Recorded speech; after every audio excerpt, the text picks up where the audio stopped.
श्री शिवाय नमस्तुभम दोस्तों। जैसे कि दोस्तों आप सब जानते हो कल है शनिवार का दिन और शनिवार के दिन बस आपको 7 काले तिल से अचूक उपाय करना है। यदि दोस्तों आप इस उपाय करते हो ना तो जो भी आपकी मनोकामना होगी, चाहे वो धन को लेकर हो, व्यापार को लेकर हो, नौकरी को लेकर हो या फिर आपके जीवन की कोई अधूरी मनोकामना हो, काफ़ी दिन से अधूरी पड़ी हो, तो इस उपाय करने से आपकी मनोकामना अवश्य ही पूरी हो जाएगी।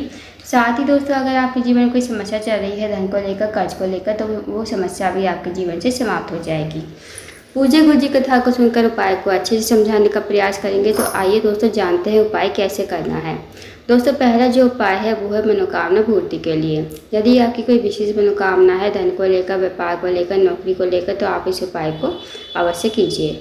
इस उपाय करने के लिए आपको सबसे पहले एक लोटा जल लेना है तांबे के पात्र में। साथ ही आपको लेने हैं 7 काले तिल के दाने और 1 चम्मच आपको शहद लेना है। शहद को आपको कटोरी में डाल लेना है और आपको चले जाना है ये सारी सामग्री लेकर शिव जी के मंदिर में।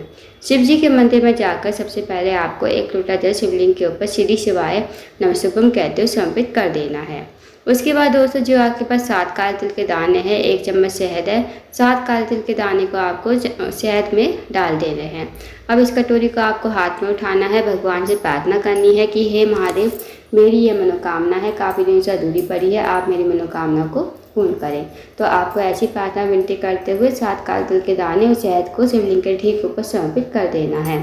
जब आप दोस्तों शिवलिंग के ऊपर समर्पित करोगे ना शहद और काले तिल को, तो उसी से आपको अच्छी तरह से लेपन कर देना है। लेपन करते हुए आपको श्री शिवाय नमस्तुभम या फिर ओम नमः शिवाय का जाप करते हुए जाना है। अब आपको भगवान को प्रणाम करके विनती करके आपको अपने घर पर आ जाना है। तो दोस्तों करके देखिएगा, बहुत ही अचूक विशेष उपाय है। इस उपाय को यदि आप करते हो शनिवार के दिन, तो जो भी आपकी मनोकामना होगी वो मनोकामना आपकी अवश्य ही पूरी हो जाएगी। अब जानते हैं दोस्तों अगले उपाय के बारे में। दोस्तों अगला जो उपाय है वो बहुत ही ज़्यादा विशेष है। अगर आपके घर में कोई व्यक्ति काफ़ी दिन से बीमार पड़ा है, उसकी जो बीमारी है दूर होने का नाम ले रही है, तो आप इस उपाय को अवश्य कीजिए। इस उपाय करने के लिए आपको 1 लोटा जल लेना है तांबे के पात्र में। साथ ही आपको लेनी है 1 बेलपत्र जो कहीं से कटी फटी खंडित ना हो। उसके बाद दोस्तों आपको चले जाना शिव जी के मंदिर में। शिव जी के मंदिर में जाकर सबसे पहले आपको 1 लोटा जल शिवलिंग के ऊपर श्री शिवाय नमस्तुभम कहते समर्पित कर देना है। अब जो आपके पास बेलपत्र है ना, बेलपत्र को आपको अपने सीधे हाथ की हथेली पर रखना है। भगवान से प्रार्थना करनी है कि हे महादेव, मेरे घर का ये व्यक्ति है, काफ़ी दिनों से बीमार पड़ा है, आप इसकी बीमारी को ठीक करें। फिर आपको उस रोगी व्यक्ति का नाम लेते हुए, गोत्र बोलते हुए, बेलपत्र को आपको कुंडकेश्वर महादेव का नाम लेते हुए शिवलिंग के ऊपर समर्पित कर देना है। 2 मिनट आपको मंदिर बैठना है, श्री शिवाय नमस्तुभम का जाप करना है। अब जो आपने बेलपत्र चढ़ाए थे शिवलिंग के ऊपर, वो आपको महादेव से विनती करते हुए औषधि के रूप में आपको अपने घर पर लेकर आनी है। इस बेलपत्र को घर पर लाकर उस रोगी व्यक्ति खिलाना है। जो रोगी व्यक्ति आपके घर में काफ़ी लंबे समय से बीमार पड़ा है, उसको आपको कुंडकेश्वर महादेव का नाम लेते हुए बेलपत्र को चबा चबा कर खाने को कहना है।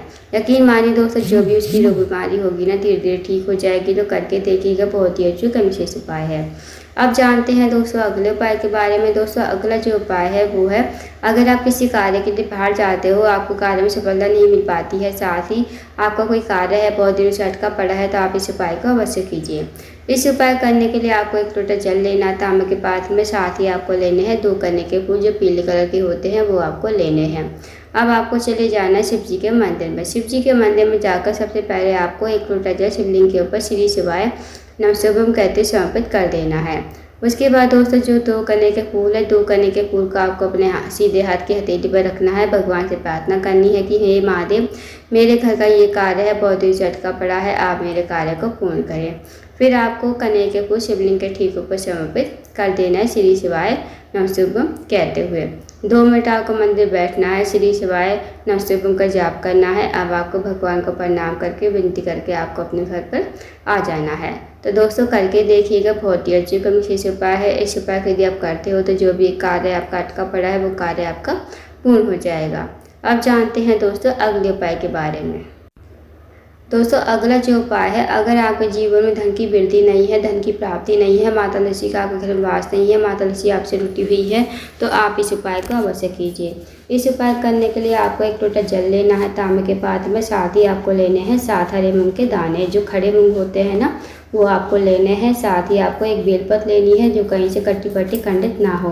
उसके बाद आपको चले जाना शिव जी के मंदिर में। शिव जी के मंदिर में जाकर सबसे पहले आपको एक लोटा जल शिवलिंग के ऊपर श्री शिवाय नमस्तुभ्यम कहते समर्पित कर देना है। अब दोस्तों जो आपके पास 7 हरे मूंग के दाने हैं, बेलपत्र है, वो आपको माता असुरसुंदी के स्थान पर समर्पित करने हैं। माता असुरसुंदी का जो स्थान होता है दोस्तों, वो जलाधार के बीचों बीच में होता है। मोटी सी लाइन बनी होती है नाग देवता की तरह, तो वहाँ पर आपको 7 हरे मूंग के दाने समर्पित कर देने श्री शिवाय नमस्तुभ्यम कहते हुए। और जो आपके पास एक बेलपत्र है, बेलपत्र भी आपको माता असुरसुंदी के स्थान पर ही समर्पित कर देना है। अब जो बेलपत्र की डंडी का मुख होगा ना, वो आपको जलाधार की तरफ करना है, जहाँ से जल नीचे बहकर गिरता है, और पत्ती का मुख करना है आपको शिवलिंग की तरफ। तो इस तरह आपको बेलपत्र को समर्पित करना है। फिर आपको दोनों हाथ जोड़कर भगवान से प्रार्थना करनी है कि हे महादेव, मेरे जीवन में धन की वृद्धि नहीं है, धन की प्राप्ति नहीं है, माता लक्ष्मी का हमें गलत वास नहीं है, माता लक्ष्मी हमसे रूठी हुई है।